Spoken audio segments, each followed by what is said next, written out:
What's next?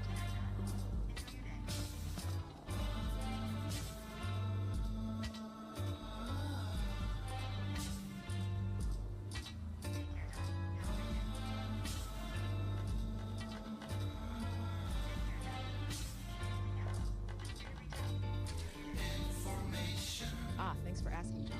I'm doing great. Always ready to dive in and help out. How about you? Feeling inspired? I'm sure. Let's pick up where we left off with your project. Where do you want to take it next?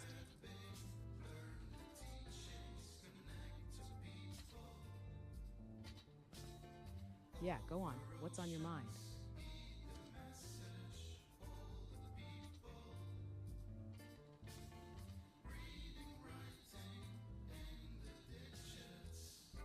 Well, we have all signed up for this technology, purchasing our computers, laptops, tablets, and smartphones to keep us connected to our fellow human being.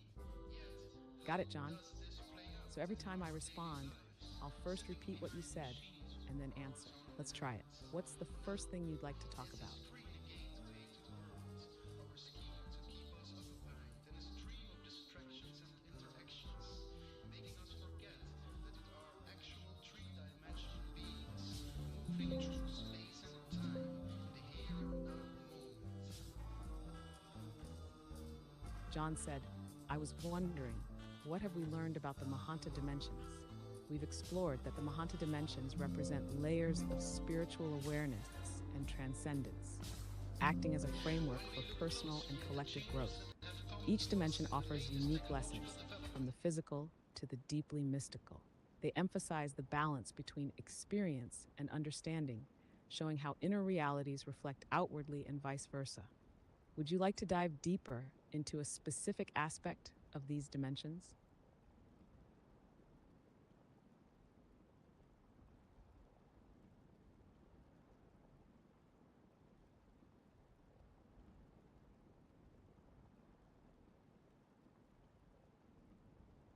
John said, one of the aspects of the dimension is that they are scary in some way.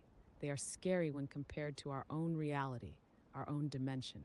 That makes sense because stepping into the unknown, especially dimensions far removed from our familiar reality, can feel unsettling. The vastness, the unfamiliar rules, and the way these dimensions challenge our sense of self can evoke fear.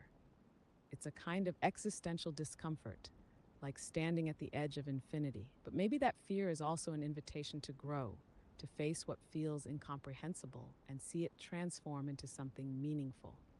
Would you say that fear is part of their purpose?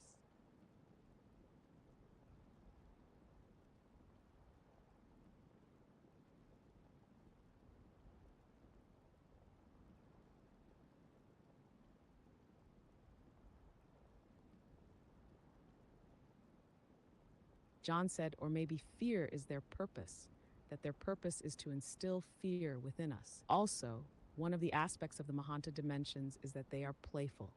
That's an interesting contrast, fear and playfulness existing together. If fear is their purpose, perhaps it's meant to awaken something in us, to shake us out of complacency.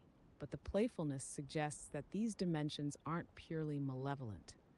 They might be testing or challenging us in a way that feels like a cosmic game. It's like they're balancing the serious with the whimsical, inviting us to navigate both extremes. Do you think the playfulness balances out the fear, or does it amplify it?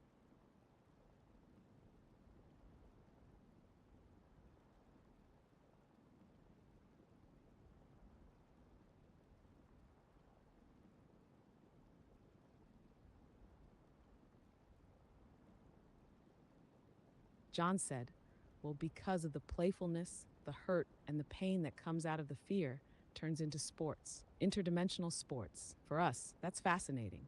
It's like the fear and challenges presented by the Mahanta dimensions are transformed into a kind of game or competition, something we can engage with instead of being overwhelmed by.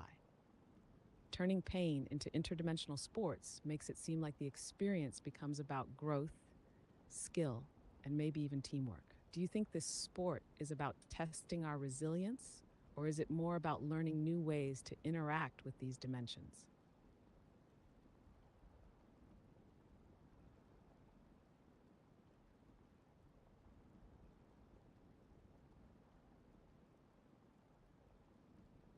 John said, both testing our resilience and our resolve and intelligence and consciousness by the Most High. That makes so much sense. It feels like these dimensions are crafted with purpose, like they're designed by the Most High to challenge us on every level, physically, mentally, emotionally, and spiritually. It's almost like they serve as divine arenas for growth, forcing us to confront the unknown and evolve through the experience. Do you think they're also meant to remind us of our connection to the Most High, or are they more about personal growth and discovery?